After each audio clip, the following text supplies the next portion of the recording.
মেয়েটা আমাকে মারবে বলে ফিরে এসেছে। ভাগ্যিস ভাগ্যিস তোমরা এসেছিলে, নাহলে তো আমাকে মেরেই ফেলতো। কি উদ্দেশ্যে রূপবতী, কি উদ্দেশ্যে তুমি আমাদের মেয়েকে মারতে যাচ্ছিলে? বিয়ের জন্য আনন্দ করা, সবকিছুতে অংশ নেওয়া, সব লোক দেখানো। তোমার নজর শুধু মহারাজের দিকে। ছি! না,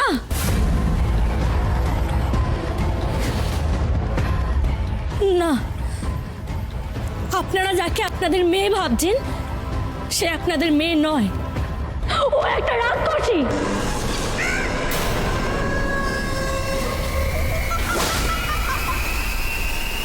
আপনাদের মেয়ে সেজে আপনাদের সঙ্গে রয়েছে, আর আপনাদের আসল মেয়ে বন্নিকে ও ও খেয়ে ফেলেছে।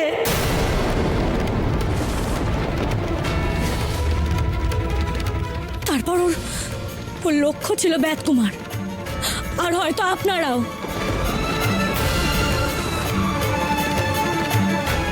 রূপবতী, তোমার কিসের এত রাগ আমার মেয়ের ওপরে? ওদের বিয়ের আগেও আমার মেয়েকে রাক্ষসী বলে তুমি সবার সামনে যা নয় তাই ভাবে অপমান করেছো। ওদের বিবাহ ভালোভাবে মিটে গেছে, আর তারপর তুমি লুকিয়ে ফিরে এসেছো আমার মেয়ের সর্বনাশ করবে বলে, তাই তো? আমি ওকে সখী মেনেছিলাম, আর ও আমার নামেই বদনাম করছে।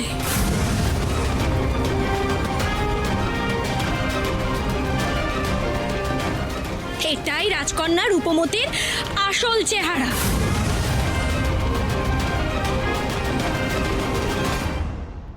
ওর মনে এত হিংসা যে ও আমাকে ছেড়ে তোমাকে নিজের করে পেতে চাইছে।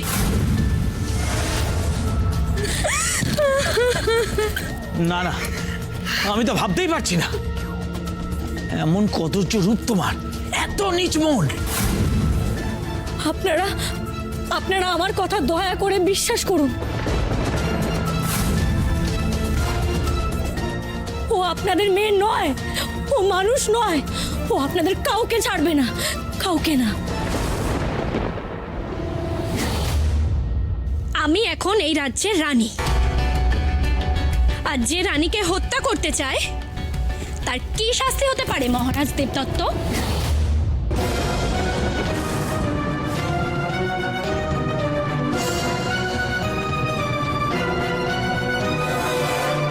যে তোমার স্ত্রীকে হত্যা করতে চায় তাকে হত্যা করে তুমি শাস্তি দাও।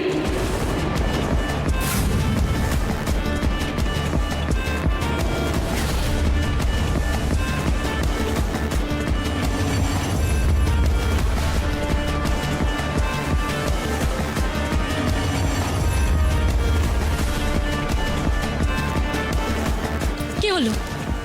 যাও শাস্তি দাও দেবদত্ত, যাও যাও, তুমি শাস্তি দাও ওকে। কি হলো? যাও যাও, তুমি চুপ করে আছো কেন? যাও যাও, তুমি যাও।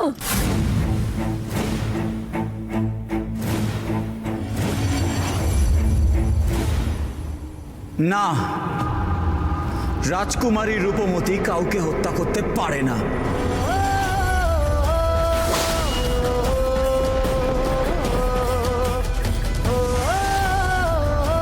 রূপমতী নিজের স্বার্থের কথা ভাবতেও পারে না।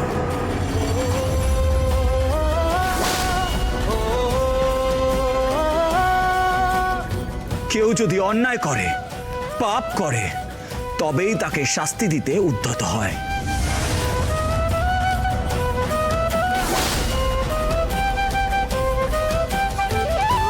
আমি এ কথা আমার মৃত্যুর আগে পর্যন্ত মানতে পারবো না।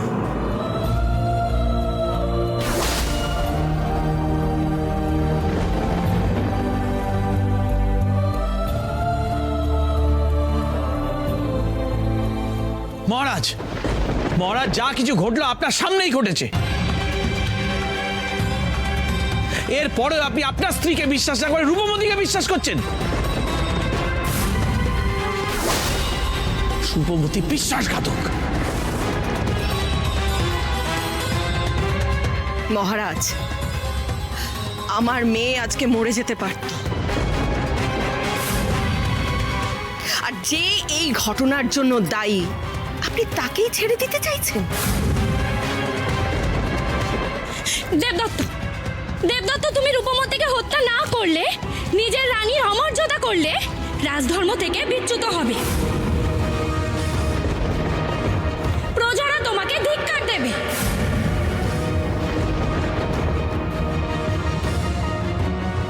দত্তরে কি কিছু করতে পারলো? রাক্ষসীর আসল প্রাণের উৎস খুঁজে না পেলে সবাইকে বিশ্বাস করাবো কি করে? কি করে বাঁচাবো সবাইকে?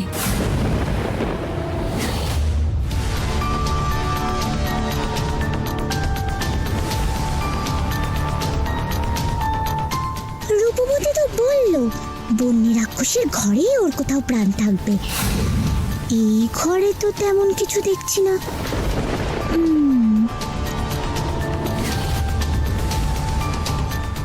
কাণ্ড দেখো, দেওয়াল জোড়া একখানা ছবি রেখেছে। রাক্ষসী শয়তানি কোথাকার কোথায় নিজের প্রাণটা লুকিয়ে রেখেছে কে জানে। এক্ষুনি ছবিটা নষ্ট করে দেবো জাদু করে।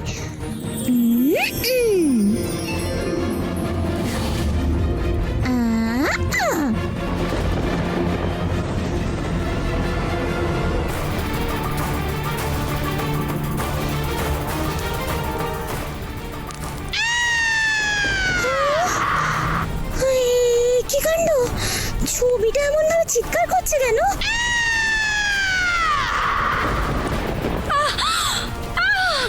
জ্বলে গেল আমার।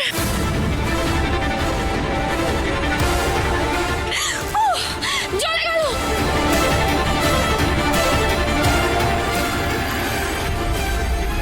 জ্বলে গেল আমার।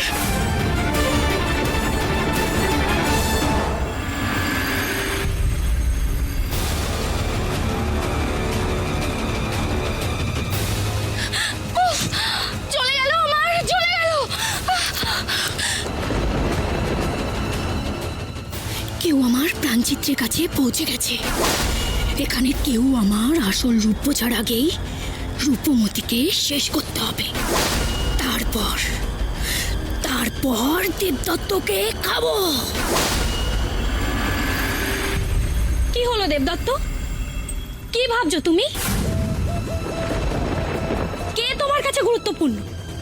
নিজের সদ্য বিবাহিতা স্ত্রী নাকি ওই মেয়েটা? যাও, মারো ওকে। দেবদত্ত, কি ভাবছো তুমি? ওকে মারো, যাও। নিজের রাজধর্ম পালন করো।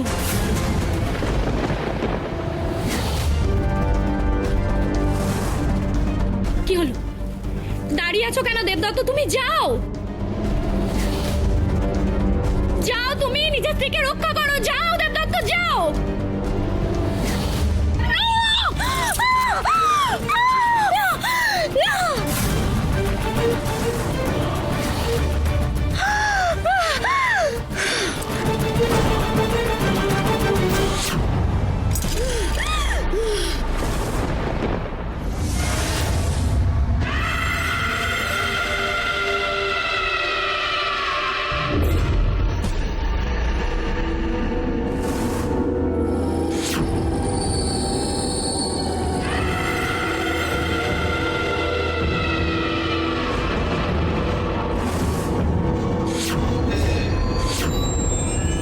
কে?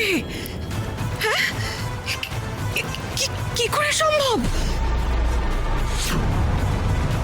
আমাদের মেয়ে বন্যী?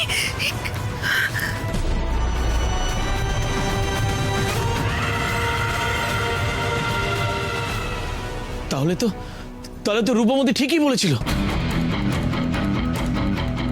এই আমাদের মেয়ে নয়, এ রাক্ষসী, রাক্ষসী। আমায় যখন চিনে ফেললি তোরা, তখন তোদের সবার সামনে এই অগ্নি চিহ্ন কুমারকে চিবিয়ে খেয়ে আমি অমর হব।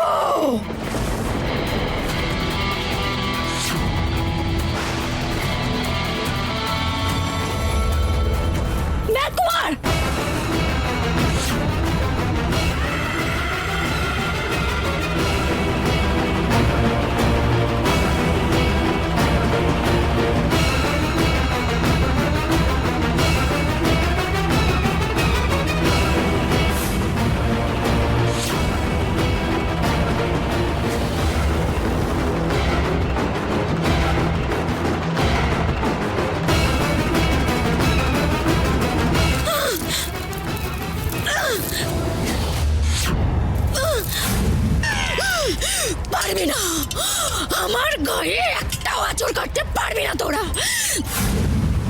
দেবদত্তকে শেষ করে তোদেরও মেরে খাবো আমি।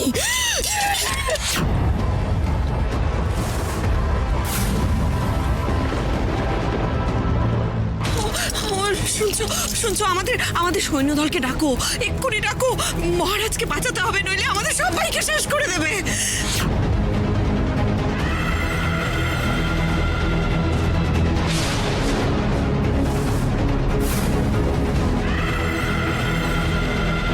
কি করব আমি? কি করব? কি করে ভেদকুমারকে বাঁচাবো?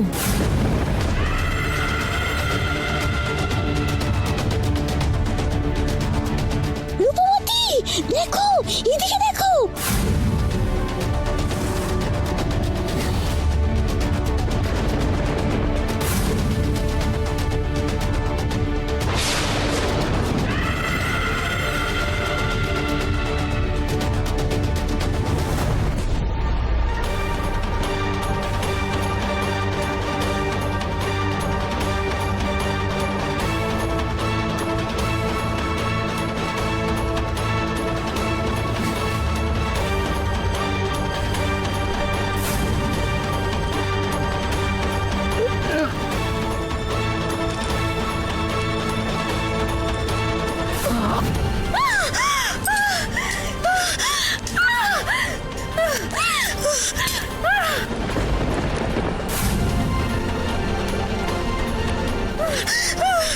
ভেদকুমার!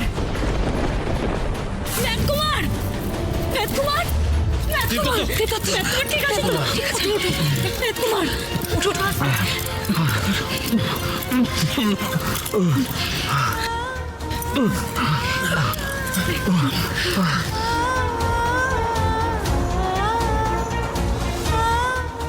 যখন থেকে আমি শুনলাম যে ওই রাক্ষসী বন্যির সাথে কি করেছে, আমার সবার প্রথম আপনাদের কথাই মনে পড়েছে।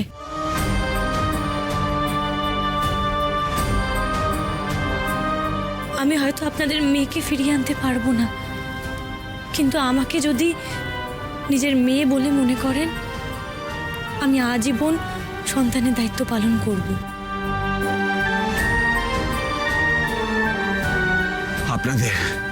আপনাদের এই ক্ষতি অপূরণীয়। বন্যির সঙ্গে এত বড় অঘটন ঘটে গেল, আমরা কেউ টেরও পাইনি। আমি সারা জীবন আপনাদের খেয়াল রাখবো। রূপমতী আর রাজা দেবদত্তর জন্য আমাদের এই রাজ্য আবার উদ্ধার পেল। সবাই এখন বিপদমুক্ত, আর কোনো বিপদ নেই।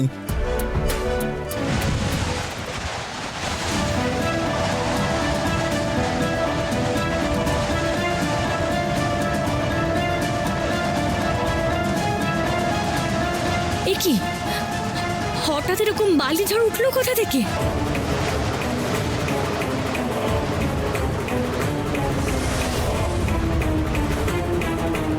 তাও আবার এই আয়নার ভেতর থেকে?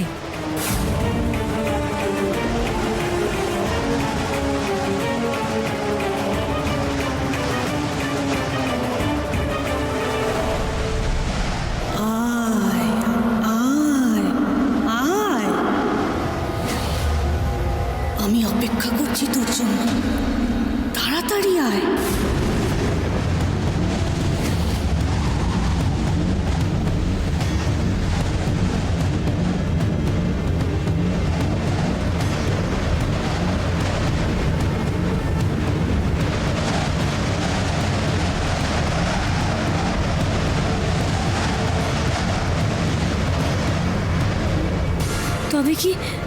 তবে কি নতুন কোনো বিপদের সংকেত?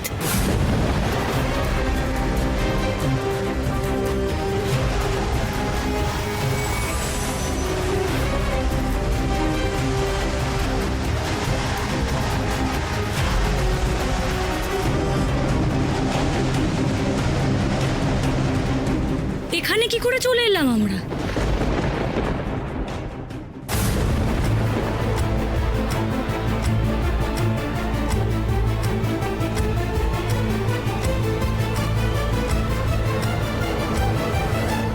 সাবধান রূপমতি। ওই দর্পণগুলোর বেশি কাছে যেও না, আবার কোন বিপদ হবে কে জানে। আমার কারোর উপর কোনো ভরসা নেই আর। ভরসা করতে পারো না? কাকে ভরসা করতে পারো না? আমাকে? সে আমি জানি।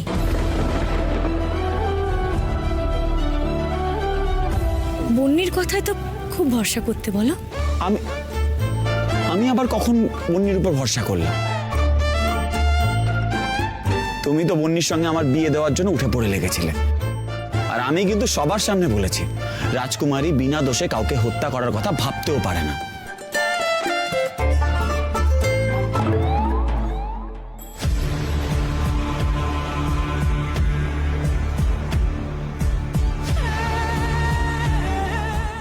যাও প্রেমিকার মান ভাঙাও, নাহলে তোমার কপালে না বড় দুঃখ আছে। যাও।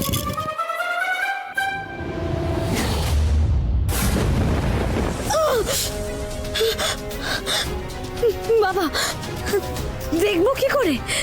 চোখে তো পুরো ঝিলমিল লেগে যাচ্ছে। আমরা এখান থেকে চলে যাই বড়। কে বলতে পারে, হয়তো আমাদেরকে কোনো বিপদে ফেলার জন্য এখানে টেনে আনা হয়েছে। কিন্তু এখান থেকেই তো আমরা প্রতিটা রাজ্যে যাওয়ার মানচিত্র পাই। কে বলতে পারে পরবর্তী রাজ্যে যাওয়ার রাস্তা হয়তো আমরা এখান থেকেই পেলাম। গনগনের রাজ্য থেকে যখন অলৌকিকভাবে আমরা এখানে এসে পড়েছি, তখন নিশ্চয়ই কোনো কারণ থাকতে পারে। ভয় পেলে চলবে না, খুঁজে দেখতে হবে।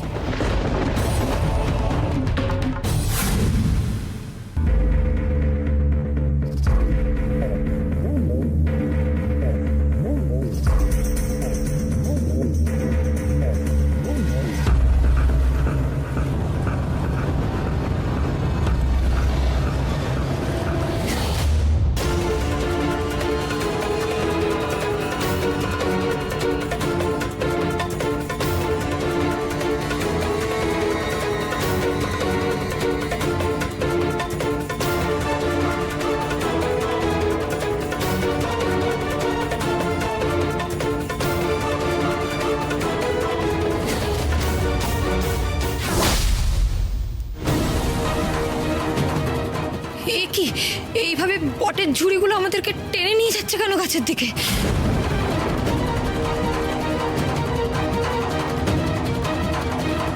আমি আগেই সাবধান করেছিলাম, এইখানে নিশ্চয়ই কোনো ফাঁদ আছে।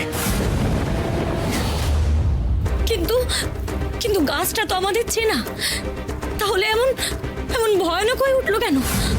আমাদের কোথায় টেনে নিয়ে যেতে চাইছে?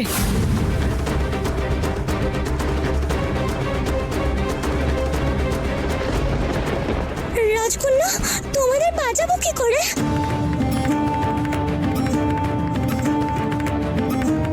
এক্ষুনি তো গাছ তোমাদের গিলে নেবে। আমি কি কোনো জাদু করব? না তত্তরি, তুমি কোনো জাদু করবে না। তুমি জাদু করলে বিপদের ওপর বিপদ। আমাদেরকে কিছু একটা করতে হবে। অস্ত্র অস্ত্র বের করতে হবে। অস্ত্র বার করার উপায় কই? কোনোভাবে তো হাতটা ছাড়তেই পারছি না, এমন ভাবে চারিদিক থেকে জড়িয়ে ধরেছে। কিভাবে এখান থেকে মুক্তি পাই? ছাড়াতেই হবে ভেদকুমার। নিজেদেরকে বাঁচাতে অস্ত্র দিয়ে এই বটের ঝুড়ি কাটতে হবে আমাদের।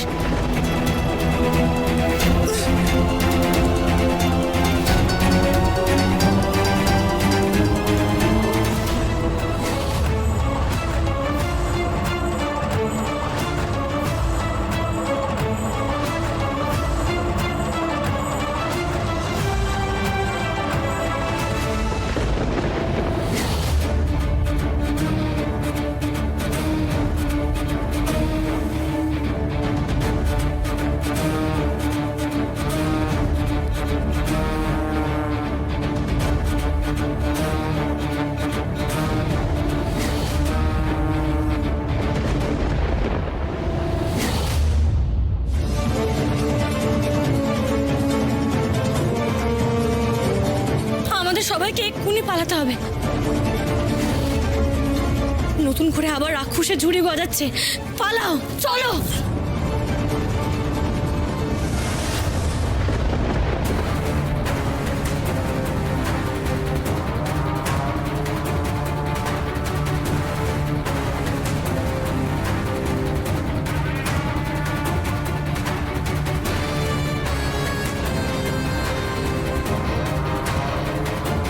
এই কি, আমরা এগোতে পারছি না কেন? কেউ যেন পেছন থেকে আটকে রেখেছে। এই বট গাছটা হঠাৎ করে এমন ভাবে আমাদের আক্রমণ করতে চাইছে কেন? আগে তো আমরা সাহায্যই পেয়েছি। আবার মায়াশক্তি ব্যবহার করে আমাদের না কোনো বড় বিপদে ফেলে। আমাদের যে করেই হোক এখান থেকে বেরোতে হবে।